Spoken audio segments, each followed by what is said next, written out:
Bulletin का आगाज करें। सबसे पहले आपको खबर दें, पंजाब और खैबर पख्तूनख्वा के इंतखाबात में ताखीर पर अज खुद नोटिस केस सुप्रीम कोर्ट में आज फिर समाअत होगी। गुज़श्ता रोज अदालत ने अटॉर्नी जनरल, चारों सूबाई एडवोकेट जनरल, PDM समेत सियासी जमातों, पाकिस्तान बार काउंसिल और सुप्रीम कोर्ट बार काउंसिल को नोटिस जारी किए। दौरान समाअत सुमोटो पर 9 रुकनी बेंच के 3 जजेस ने सवालात उठा दिए। जस्टिस अतर मिनल्ला ने कहा कि KPK और पंजाब असम्बलियों की तहलील के तरीक़ाकार पर अज खुद नोटिस लिया जाए, ये भी एक आईनी सवाल है। जस्टिस मंसूर ने कहा, देखेंगे कि क्या असम्बलियों की बहाली से ये मामला हल हो सकता है। जस्टिस जमाल मंदोखेल ने कहा कि सुमोटो तो बनता ही नहीं, हमारे सामने पहले ही 2 स्पीकर्स की दरखास्तें मौजूद हैं। अज खुद नोटिस जस्टिस एजाजुल एहसन और जस्टिस मुजाहिर नकवी के नोट पर लिया गया। कुछ ऑडियोज आई हैं जिसमें आबिद जुबैरी कुछ जजेस के बारे में बात कर रहे हैं।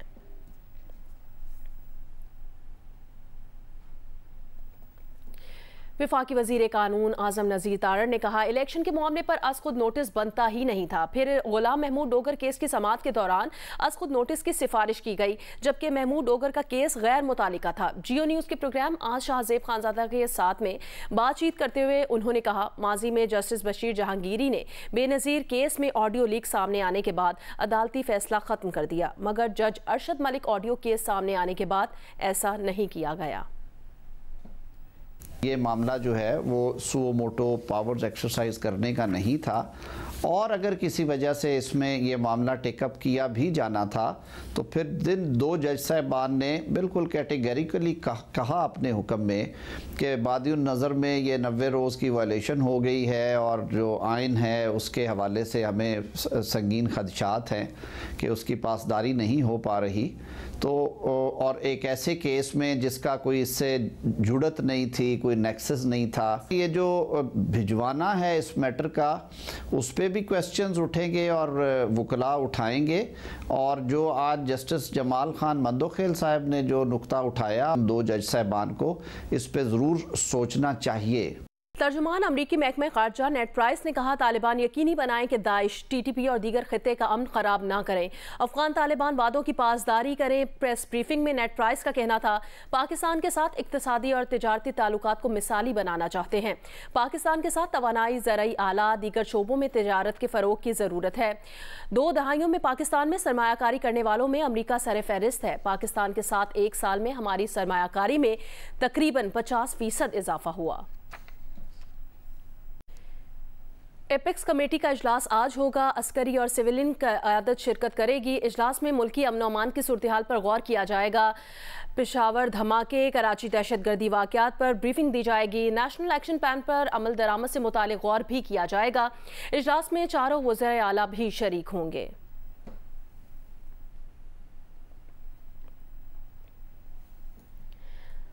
बारखान में कुएं से मिलने वाली लाशों के हमरा मरी इत्तेहाद का कोयटा में धरना चौथे रोज में जारी है।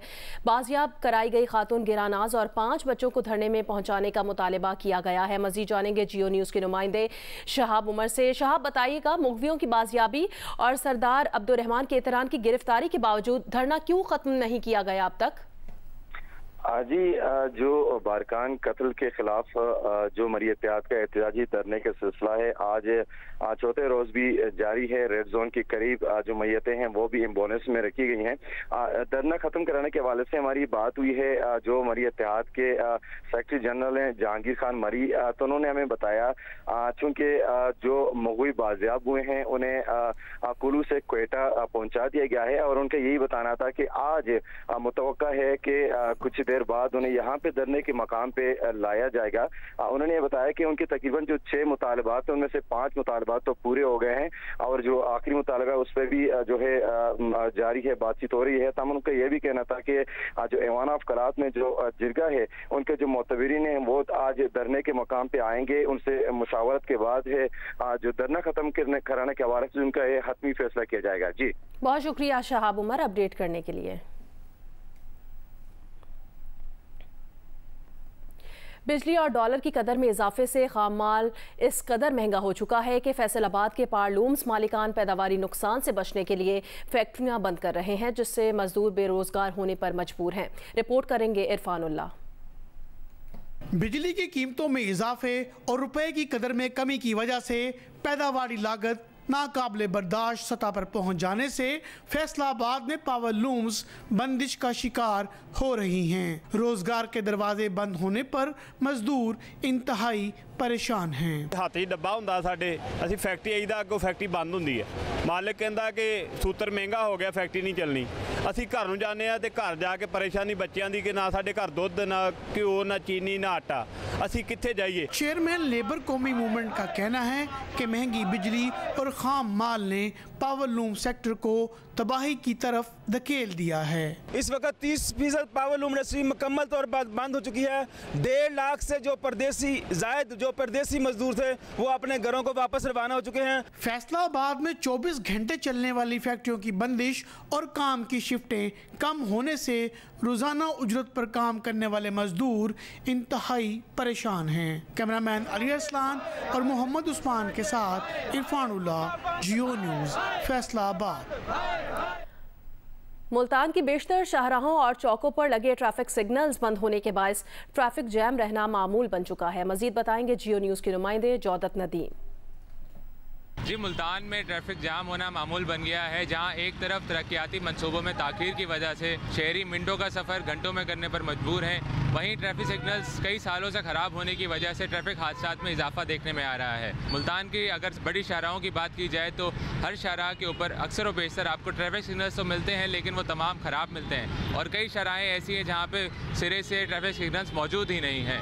यहाँ पर मुल्तान इंतज़ामिया की जानिब से चुंगी नंबर 9 पे और कचहरी चौक पर नए ट्रैफिक सिग्नल्स नफ्स तो किए गए थे, लेकिन वो ताहाल जो हैं वो काम नहीं कर रहे हैं, नाकारा हैं। इस वक्त शहरियों का हमसे बात करते हुए कहना था कि मुल्तान की सड़कों पर ड्राइविंग करना मुहाल हो चुका है। हुकूमत से उनका मुतालबा है कि मुल्तान की सड़कों को महफूज बनाएं। जी, ना जेल गए ना थाने, बस सड़क बंद की, नारे लगाए, कैदियों की ले जाने वाली गाड़ियों में फोटो सेशन किया और घरों को चलते बने। पेशावर में पीटीआई की जेल भरो तहरीक में किसी रहनुमा या कारकुन ने गिरफ्तारी नहीं दी। सदर पीटीआई खैबर पख्तूनख्वा परवेज खटक, साबिक स्पीकर कौमी असम्बली असद कैसर, साबिक गवर्नर शाह फरमान और पीटीआई के साबिक वज़रा ने कारकुनान के हमरा आज गिरफ्तारी देने का दावा किया था। देखते हैं पेशावर से अबू बकर सिद्दीक की रिपोर्ट। कैदियों को ले जाने वाली गाड़ी का दरवाजा खोला, विक्ट्री का निशान बनाया, वीडियो भी बनवाई और कैद होने की बजाय वापस होना गवारा समझा। ये पाकिस्तान तहरीक इंसाफ के साबिक एमपी फजल इलाही है। बात यहाँ खत्म नहीं हुई, बल्कि जेल भरो तहरीक में गिरफ्तारी पेश करने का दावा करने वाले पीटीआई रहनुमा परवेज खटक, असद कैसर, शाह फरमान समेत दीगर सूबाई वज़रा ने भी गिरफ्तारी नहीं दी। खान साहब का हुक्म है, गेट नहीं खोलते, ये जेल भरो तहरीक नाकाम बनाना चाहते हैं। सिर्फ लीडरशिप को पकड़कर हमने ऐसा नहीं करने देना। हम हजारों वर्कर के साथ जेल के अंदर जाएंगे। गिरफ्तारी देने के लिए पीटीआई क़यादत ने पहले ताना हशनगरी फिर ताना गुलबहार जाने का फैसला किया। पुलिस ने हथकड़ियाँ तैयार की तो इन्हें अचानक जेल जाने का ख्याल आया। पुलिस गाड़ी लेकर पहुंची तो कारकुनों ने टायर पंचर कर दिया, जिसमें भी पीटीआई के साबिक एमपीएस और कारकुन तस्वीर बनाना न भूले। असद कैसर ने तो गिरफ्तारी पेश करने से मुतल्लिक ट्वीट तक ही कर दी। पुलिस की गिरफ्तारी पेश करने से मुतल्लिक एलानात भी काम न आए। कुछ लोग गाड़ियों में बैठे भी, लेकिन ऊपर छत पे भी चढ़े, फिर बाद में उन्होंने टायर पंचर कर लिए और फिर गाड़ी से निकल गए। तो अगर कोई रज़ाकाराना तौर पे नहीं देना चाहता गिरफ्तारी तो हम फिलहाल कुछ नहीं कर सकते। पेशावर समेत खैबर पख्तूनख्वा के मुख्तलिफ अजला में दफ़ा 144 के तहत 5 अफराद से ज्यादा लोगों के इज्तिमा पर पाबंदी आयद थी। सरकारी ज़राए के मुताबिक कारकुनों को कहा गया था कि गिरफ्तारी देने के लिए किसी भी थाने या जिली इंतजामिया के दफातर जा सकते हैं। कैमरा टीम और साथी रिपोर्टर्स दानियाल अजीज और रसूल दावर के साथ अबू बकर सिद्दीक, जियो न्यूज़, पेशावर। जेल भरो तहरीक के सिलसिले में आज पिंडी की कमेटी चौक पर गिरफ्तारियां देंगे। शेख रशीद ने पीटीआई रहनुमाओं के साथ प्रेस कॉन्फ्रेंस में बताया 6 एमएनएस और 14 एमपीएस खुद पहले गिरफ्तारियां देंगे। आमिर क्यानी सबसे पहले गिरफ्तारी देंगे। कहा किसी का बाप भी इलेक्शन नहीं रोक सकता। पाकिस्तान के लिए अगले 72 घंटे अहम हैं।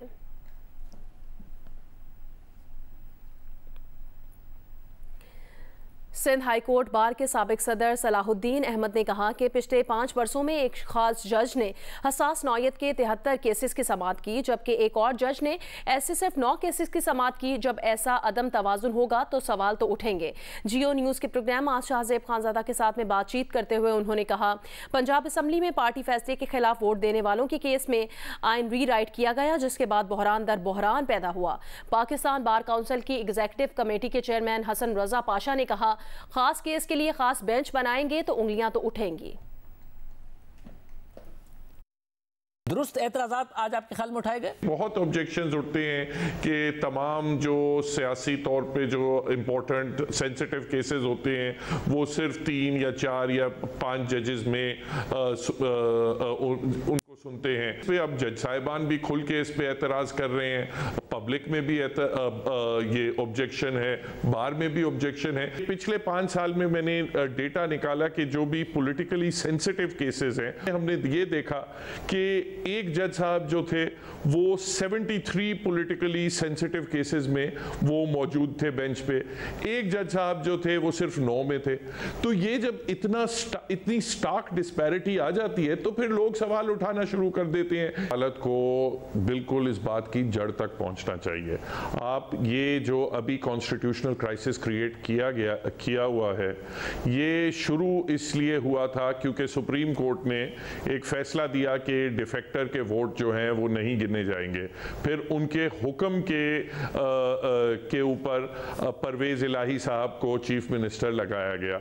उस पे 2 जज साहिबान ने कहा कि ये आप आइन की तशरीह नहीं कर रहे, ये आप रीराइट कर रहे हैं। 3 जज साहिबान जिसमें चीफ जस्टिस साहब, इजाजुल एहसन साहब और मुनीब अख्तर साहब थे, उन्होंने कहा कि बेशक हम रीराइट कर रहे होंगे, माजी में भी जजेस ने रीराइट किया हुआ है आइन। माजी करीब में एक सूबाई असम्बली का केस था, उसमें 5 मेंबर्स बेंच था, हम सब पेश हुए और उसमें सुप्रीम कोर्ट के 5 साबिक सदूर भी शामिल थे और हमने जॉइंटली रिक्वेस्ट की थी कि मोहतरम चीफ जस्टिस साहब आप इस तरह करें कि फुल बेंच बना दें और फुल बेंच फैसला करें ताकि किसी को एतराज़ ना हो। तो आपने देखा कि वो 3-2 की रेशो से वो फैसला आया और वो अभी तक भी मुतनाज़े है। केसेस के लिए बेंचेस तश्कील नहीं देने चाहिए, बेंच जो है वो केसेस के लिए होने चाहिए। अगर आप किसी स्पेसिफिक केस के लिए स्पेसिफिक बेंच तश्कील देंगे तो उस पर उंगलियां उठेंगी। आईजी पंजाब डॉक्टर उस्मान अनवर ने कहा सियासतदानों और पुलिस का ताल्लुक ख़त्म नहीं किया जा सकता, ताहम तबादलों और तकर्रियों के निज़ाम में तवाज़ुन रखना ज़रूरी है और CSP अफसरान के खिलाफ इस्टेब्लिशमेंट डिवीजन को कार्रवाई के लिए लिख दिया है। शिकायत सेल 1787 पर इल्तवा में पड़ी हज़ारों दरखास्तों पर मुकदमे दर्ज करवाए। ये बातें उन्होंने जियो न्यूज़ के नुमाइंदे मियां आबिद से एक इंटरव्यू में कहीं। हमने एक कंप्लेंट सेल जो है वो 1787 का एक सिलसिला ऑलरेडी यहाँ पे एग्जिस्टेंट था, जिसके ऊपर कुछ हज़ार दरखास्तें पेंडिंग पड़ी हुई थी। उसको हमने बड़ा एक ऐसा सिस्टम बनाया है सस्टेनेबल, जिसमें DIG और SSP साहिबान जो ऑलरेडी यहाँ पोस्टेड हैं वो उसको इवेल्यूएट करते हैं, कॉल बैक करते हैं और लोगों की वो कंप्लेंट जिनके ऊपर काम नहीं हुआ वो दरख्वास्तें जिन पर चोरी के पर्चे दर्ज नहीं हुए, डकैती के पर्चे दर्ज नहीं हुए, उनको हम फौरी तौर पर रिजॉल्व करते हैं। जी डॉक्टर साहब, आपने किराए के कातिल जिनको उर्फ़े आम में शूटर कहा जाता है उनके खिलाफ बड़ा एक्शन लिया है और ख़ासतौर पर इंटरपोल के ज़रिए जो लोग मुल्क से फ़रार हो गए थे उनको भी वापस लाना शुरू कर दिया है। तो इसके साथ ही पुलिस मुकाबलों का भी आपके आने के साथ एक सिलसिला शुरू है। तो क्या ये एक ही पॉलिसी है कि इनको ऐसे ही ख़त्म किया जाना है? जहाँ तक इन शूटर्स का ताल्लुक है, अभी कुछ एनकाउंटर्स हुए हैं लेकिन एनकाउंटर जेन्युइन होना चाहिए। कई दिन से पुलिस ने पकड़ा हुआ है, उसको टॉर्चर कर रही है, जाके मार दिया, वो काउंटर प्रोडक्टिव है। उससे बहुत बेहतर है कि आप वो मुकम्मल केस बनाएं जिसके अंदर उसको सजा हो सके, क्योंकि एक मुजरिम को दी हुई फांसी जो है वो कई पुलिस मुकाबलों से बहुत ज्यादा लॉ एनफोर्समेंट में इफेक्टिव होती है। कराची से खबर दें, नागिन चौरंगी के करीब ग्रीन बस को हादसा पेश आया है। नागिन चौरंगी पुल के नीचे ग्रीन लाइन के ट्रैक पर खाना बदोश बच्चा आ गया था और अपडेट करें आपको, बस बच्चे को बचाते हुए जंगलात तोड़कर फुटपाथ पर आ गई। ड्राइवर और खवातीन समेत मुतादिद अफराद जख्मी हो गए हैं। कराची का इलाका है नागिन चौरंगी, जिसके करीब ग्रीन बस को हादसा पेश आया है। नागिन चौरंगी पुल के नीचे ग्रीन लाइन के ट्रैक पर खाना बदोश बच्चा आ गया था। बस बच्चे को बचाते हुए जंगला तोड़कर फुटपाथ पर आ गई। ड्राइवर और खवातीन समेत मुतादिद अफराद जख्मी हो गए हैं।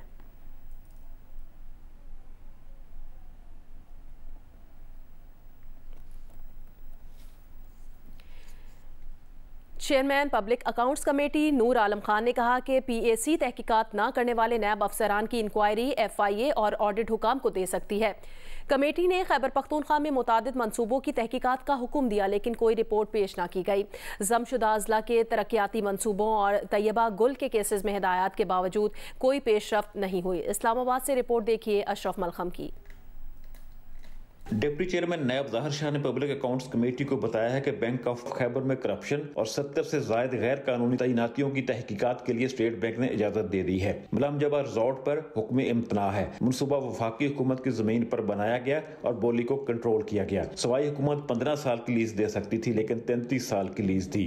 ज़ाहिर शाह ने बताया कि बिलियन ट्री सुनामी में 540 अफराद नामजद हैं। पायदार तरक्की मनसूबा में एक आला अफसर का बेटा मुलव्वस है। पेशावर BRT की इंक्वायरी को इन्वेस्टिगेशन में बदल दिया है। तहकीकात 6 माह में मुकम्मल करेंगे। डिप्टी चेयरमैन नैब ने कहा कि नैब PAC के सामने पेश होगा। चेयरमैन PAC का कहना था कि मुलमजबा केस का ठेकेदार सवाई वजीर का फर्स्ट कजन था। बिलियन ट्री सुनामी में 6 अरब रुपए नकद अदायगी की गई। ये अदायगी क्रॉस चेक के जरिए की जानी चाहिए थी। फौरी गिरफ्तारियां ना की गई तो ये लोग फरार हो जाएंगे। उन्होंने कहा कि नैब को इनकी जायदाद और अकाउंट्स चेक करने का इख्तियार है। अशरफ मलखुम, जियो न्यूज, इस्लामाबाद। कराची के इलाके नागिन चौरंगी के करीब ग्रीन बस को हादसा पेश आया है। हादसे में ग्रीन बस का अगला हिस्सा मुकम्मल तबाह हो गया। मुतादिद मुसाफिर बस की खिड़कियों से बाहर आए। इस बारे में मजीद जानेंगे जियो न्यूज़ के नुमाइंदे कमर अली मस्तोई से। कमर, अपडेट कीजिएगा, जख्मियों की हालत कैसी है अब? जी, रेस्क्यू इदारे का कहना है कि ग्रीन लाइन बस के रूट पर एक बच्चा जो है वो जंगले को क्रॉस करके रूट पर आ गया था, जिससे बचाते हुए बस जो है वो रूट के जंगले से टकरा गई है। हादसे के नतीजे में एक खातून जख्मी हो गई हैं। मुतअद्दिद अफराद जो है वो बस में सवार थे। दीगर मुसाफिर जो है खुशकिस्मती महफूज है। ताहम बस का जो अगला हिस्सा है वो मुकम्मल तौर पर जो है। बहुत शुक्रिया कमर अली अपडेट करने के लिए।